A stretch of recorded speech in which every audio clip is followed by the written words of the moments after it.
that you guys learned something here today. So if you guys don't get anything out of today, get this one thing. And that one thing is this. Don't give up. That's it. Don't give up. Matter of fact, turn the person next to you and let them know. Don't give up. Don't give up on your life, Braden. Don't give up on life.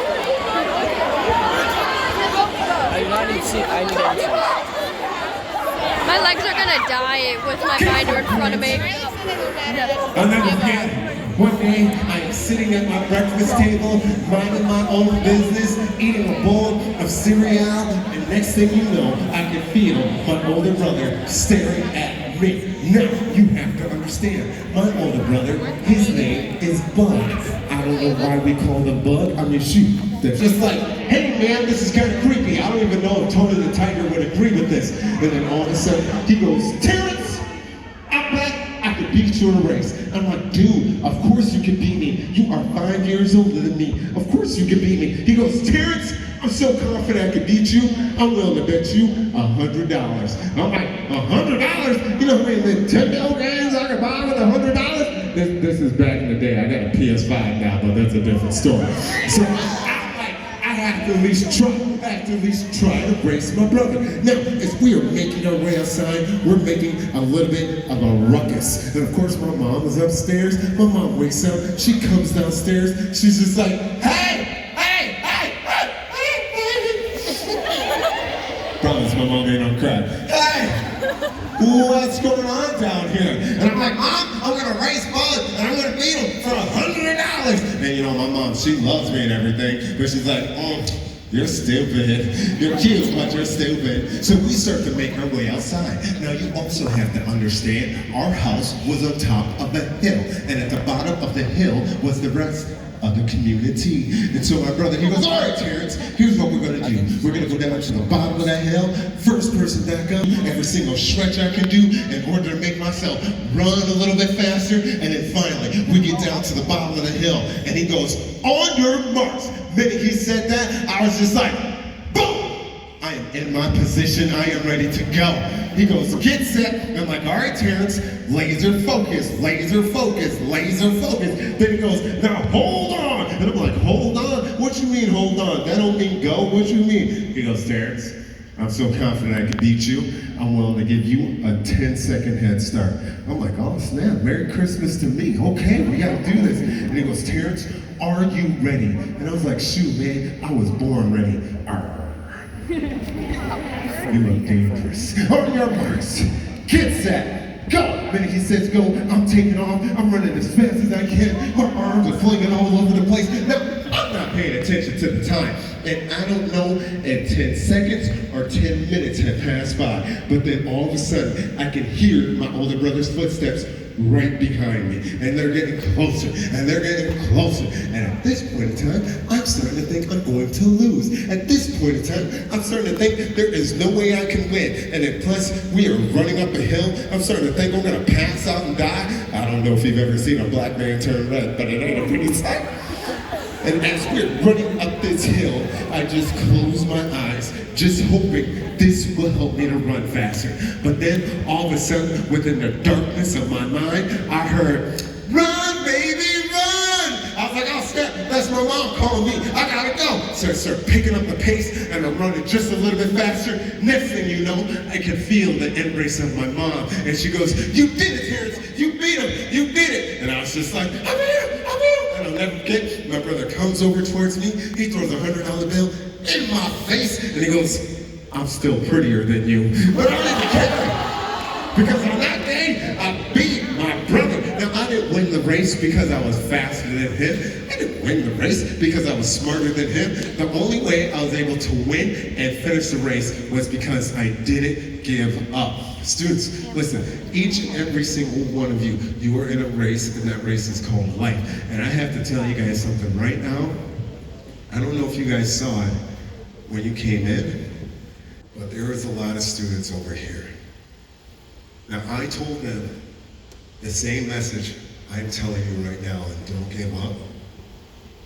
And there's a lot of people that have been in the 9th grade, 10th grade, 11th grade, that are on the verge of giving up. And even, hey, my guys, right there, yep. Now, I want you guys to know, and I said this the last hour to a group that was over there, I don't have a lot of time, so here's the deal. One of the reasons why we're here today is there's somebody that I talked to just this last hour that was just right over there, and they told me that her dad doesn't come home, and she feels like her mom doesn't like her. Now, I don't know if you guys have any older brothers or sisters that are in the senior high. I don't know.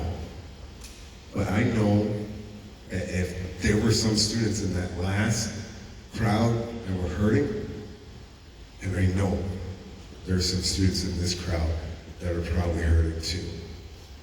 Now, I'm telling you right now, I don't know if this is you, but I do know that there are people in here that need to know if someone cares about them. And so for the next 30 minutes, can you give me 30 minutes to tell somebody in this room that is about to give up, don't give up, and that someone cares about them? Can you guys do that for me? No. I'm talking to you.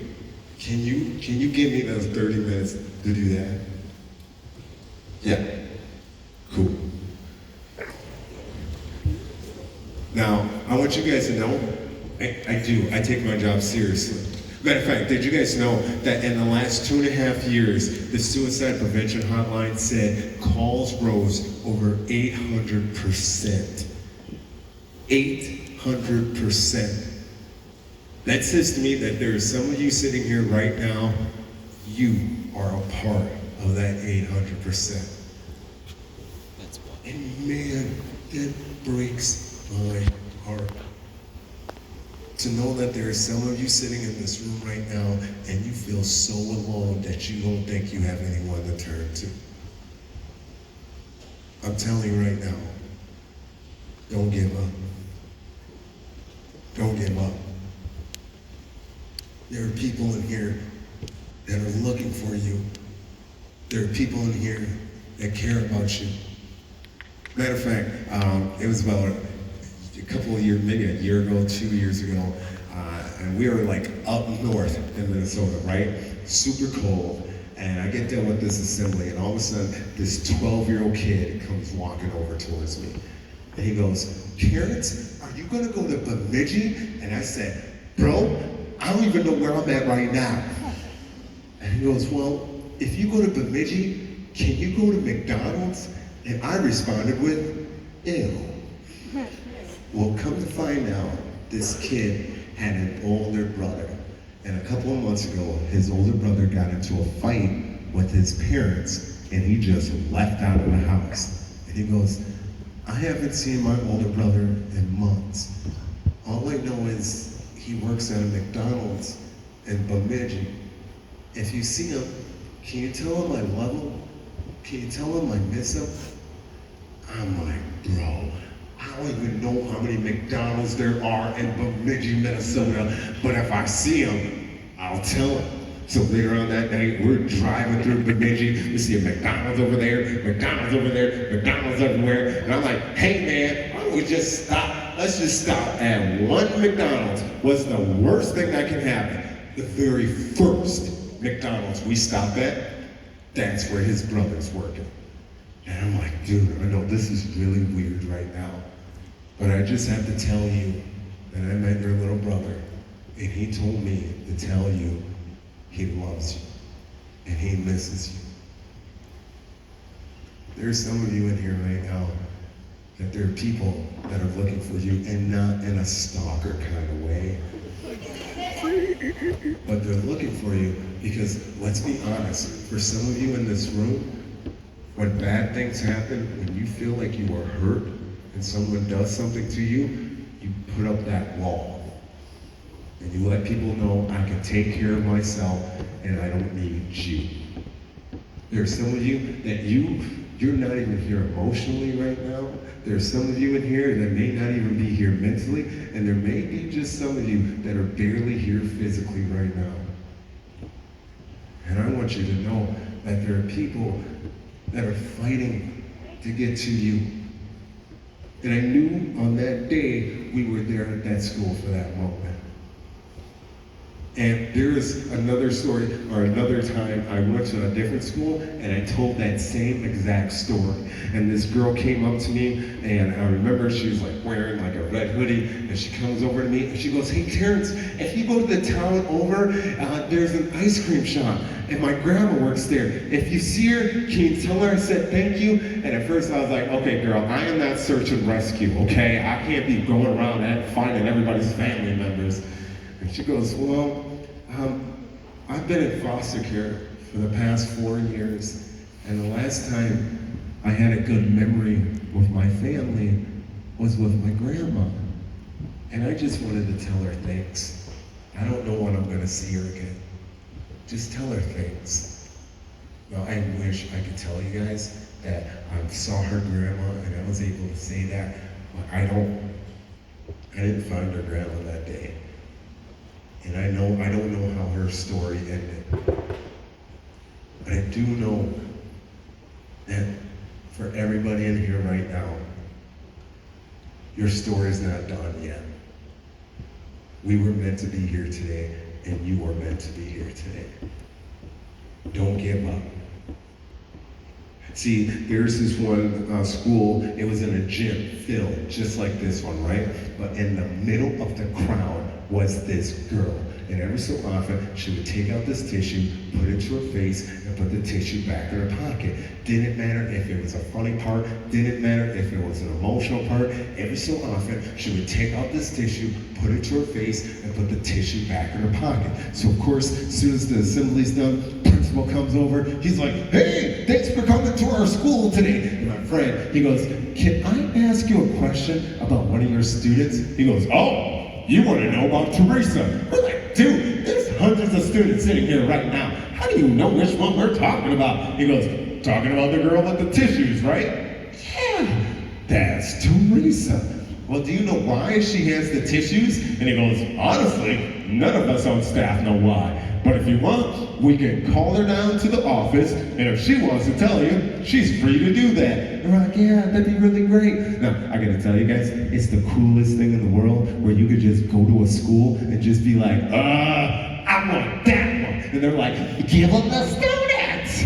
So we go down to the office. Next thing you know, Teresa comes walking in. She goes, "Hey, thanks for coming to our school today." And my friend, he goes, "Can I ask you a question?" And she goes, "Oh, you want to know about the tissues?" "Yeah." "You're going to think I'm really weird." "You're not going to think you're weird. We just want to know what's going on." And she goes, "Well, you have to understand, my mom, she loves me, but it's just my mom, my little brother, and I. My dad left a long time ago. And on my 13th birthday, my mom pulled me to the side and said, 'Today's the day you have to grow up. I can't afford to treat you like a baby anymore.' So what that means is I'm not gonna hug you, I'm not gonna kiss you and tell you that I love you, because that's what babies need. And you're not a baby anymore. It's time for you to grow up, start acting like it." So from that day forward, Teresa actually had to go out and get a job in order to support herself. But she goes, "Every single day I watch as my mom gets ready for work. I watch as she sits in front of her mirror, she'll put on her makeup, and the last thing she puts on is lipstick.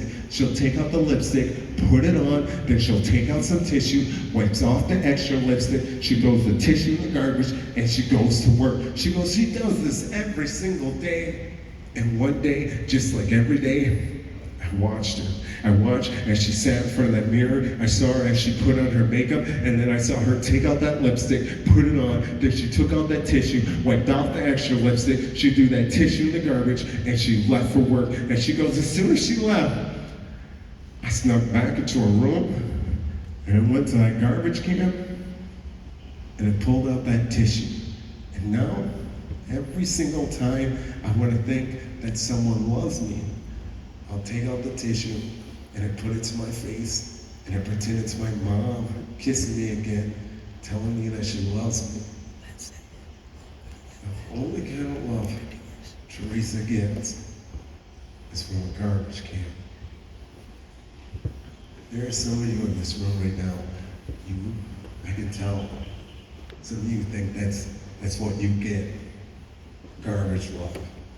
What is garbage love? Garbage love says, you have to do something for me in order for me to care about you. So for some of you in this room, that says, I have to make sure I get an A. Because if I get an A, then my parents are gonna love me and they're gonna finally think that I'm good enough. Or for some of you, it's, hey, if I can get on that team, if I can be a part of that group, then people are gonna know that I deserve to be liked and I'll be good enough for them. But I'm here to tell you, maybe there are even some of you in this room that you didn't get really good grades, you weren't good at any kind of sport, and you felt like me, and you felt like you weren't good enough for anybody anyway. Man, I am sorry if that's you. There are some of you in here that you are drowning in anxiety because you feel like you have to be something that you're not. Each and every one of you, you are good enough. Don't ever forget that. Don't ever give up. My friends from Wonderstate, they're going to play you guys a song, and I believe that this song is for someone in this room. Never forget, don't give up and don't let go.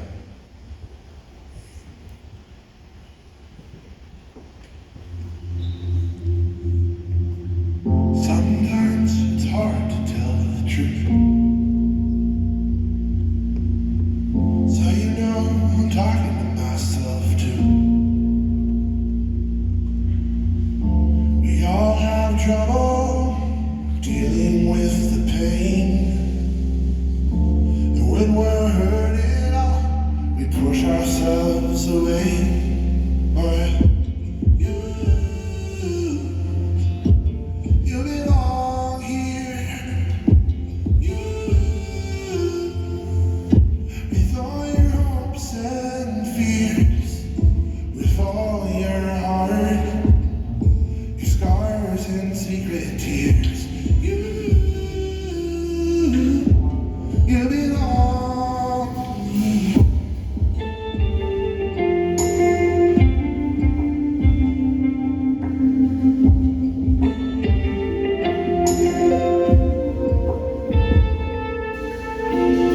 My mother and my father felt the truth. Am I enough? Or do I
after we get done with the assembly, sometimes people will like write me notes or send me messages talking about some of the secrets that they have that's going on in their life. And so what we've done is we've taken those secrets from across the country and we put them in a book. And so now the whole idea is that someone can pick up the book and you could read someone else's secret. And yeah, all the details may not be the same, but you can recognize when someone hurts like you hurt. And if you know someone hurts like you hurt, then you know you're not alone. And if you know you're not alone, then you know there's hope for you. Worst thing about putting this book together is I had over hundreds of secrets to choose from. Literally hundreds. Matter of fact, in my phone, I still have messages I have not been able to get to, and that was 4 years ago when we put this book together. Once again, Wonderstate and I will be here tonight at 6:30. Love to see you guys all there, but after 6:30, that's it. We're gone, and it's left to you to help make sure that the people around you know that there's hope, that they're not alone. So literally, why would I stop a whole assembly just to talk to a few people? It's simple, because I see that there are people around them that need to know someone cares. And for everybody in here that you're afraid to speak up for yourself, do not worry, I will speak up for you. That's why we're here. Matter of fact, it was coming down near the end of the assembly, and usually near the end of the assembly, I'll start to tell a story about my dad. You can see my parents, they got a divorce when I was like 2 or 3 years old, and I didn't get to see my dad a lot because my dad was an alcoholic. So anytime you saw him, he would like want to cuss you out or fight you. And so growing up, I always told myself, I'm not going to be a dad like he's a dad. And now I have 3 little girls. My oldest little girl, her name is Gracie, and she's 10 years old. And my middle child, her name is Cece, and she is 7. And then we also just had another little girl about 2 months ago, girl dad for life. And so, my little girls, before they go to bed at night or before I leave to go someplace, they'll always go, Daddy, hug. And every single time they go, Daddy, hug, I know exactly what they mean. My little girls love to get dad hugs. Now, if you don't know what a dad hug is, dad hug says, I love you, and you don't have to do anything for me. Dad hug says, I think you're great, and you don't have to be the superstar athlete, you don't have to get straight A's.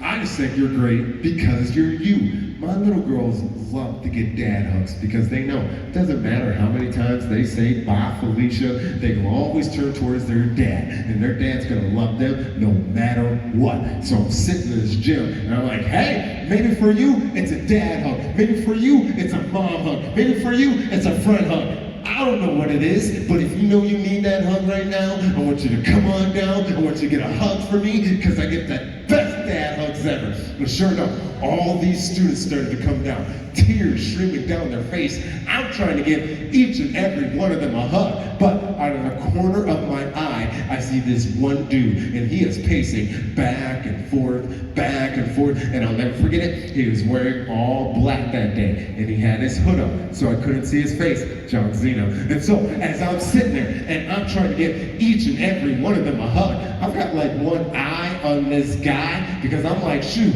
if he comes over to me, I'm scared. So I give the very last student in line a hug, and this dude beelines it straight towards me. And as he's running up to me, I start to puff myself up. I'm like, shoot, I'm big for my age, let's go. Next thing I know, he stops right in front of my face, and he goes, you made me feel feelings today. And at first, I wanted to laugh too, because I was like, that's a really weird thing to say to a brother. Why would you say that to me? But in that moment, I did not say that. In that moment, all I said was, okay. Next thing I know, he throws his arms up in the air, and he gives me one of the biggest hugs I've ever received in my life. And as he's sitting there and he's squeezing me, I just whispered to him, hey man, if there's any reason why we came to your school today, it was for you. Next thing I know, he throws his arms up in the air and he ran out the gym. And as soon as he ran out the gym, I was like, yo, nothing to go. So we go to lunch. Next thing you know, we get a phone call from the principal. Principal goes, hey, before you go to your next school, you have to know what just happened.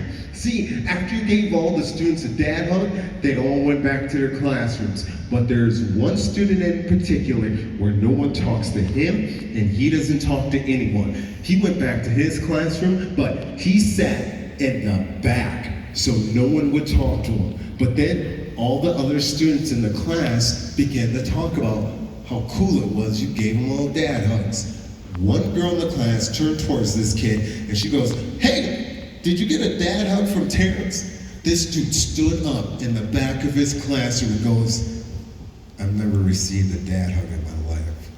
That was the first time.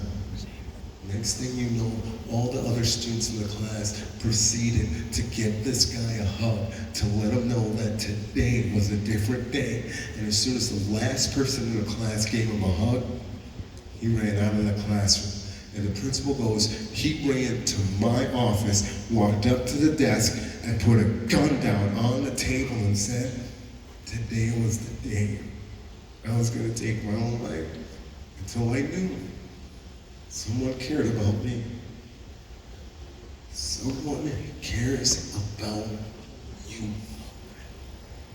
And I know sometimes it may not seem like it. I know sometimes you may feel like you were in this by yourself, but I'm here to tell you today that you are not alone. I'm here to tell you today that there are people that care about you. And that day, it was not about Terrance's dad hug. That day was about every single student in that class that said, not you, not at our school. And I get it. I know there's some of you sitting here and you're just like, Terrance, everything's great. I go home, I play Call of Duty every day, gunfight, that's what I do.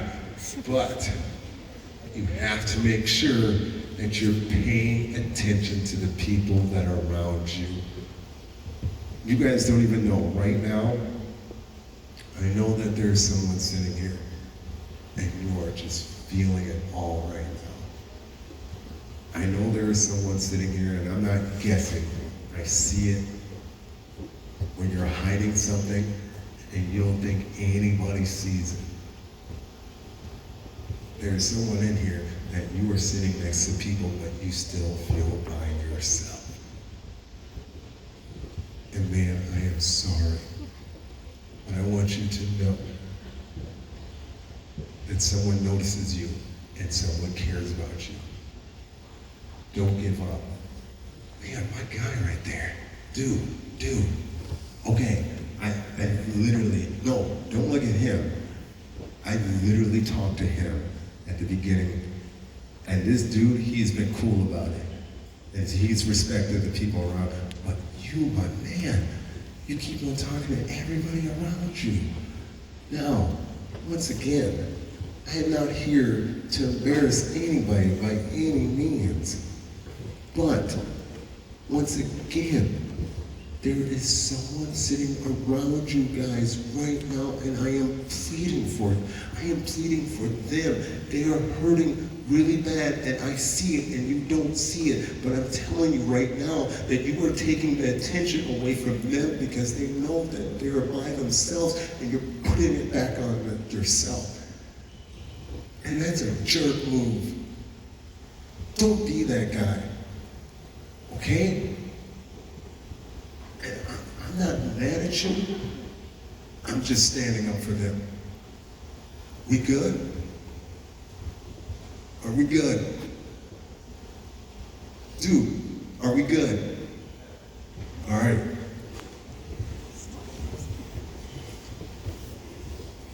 Once again, for everybody that is in this room right now, if you have ever felt like nobody has spoken up for you, this is your day. You are not by yourself. Don't give up. See, it reminds me of a story of a guy named Nick. Now, Nick, this is a true story, and you can even go Google this story. See, Nick, on the day of his wife's funeral, because she died of cancer, he turns towards his 9-year-old son and he goes, whatever you need from me, I'm always gonna be here for you. So every single day, Nick would walk his son to school, and he stopped at the gate of that school and watched his son go through the doors of that school. And as soon as he saw him go through the doors of that school, he would walk 2 blocks down to that job. And as soon as his job was done, he would walk the 2 blocks back down to his son's school, stop at the gate just in time to see his son come out of the doors of that school so that they can walk home together. They did this every single day. And one day, just like every day, Nick, he walked his son to school and he stopped at the gate of that school. But before his son went through the doors, he turns towards him and goes, I'll be here for you when you get out. Watched him go through the doors of that school. Then Nick, he walked the 2 blocks down to his job, and as soon as he walked through the doorway, boom! An earthquake hit.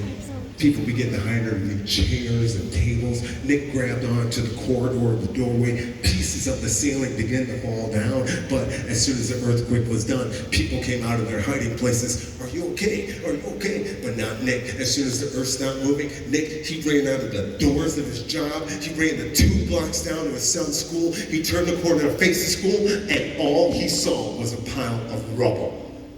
He just looked out across the rubble and he just yelled out, Son! Are you here, son?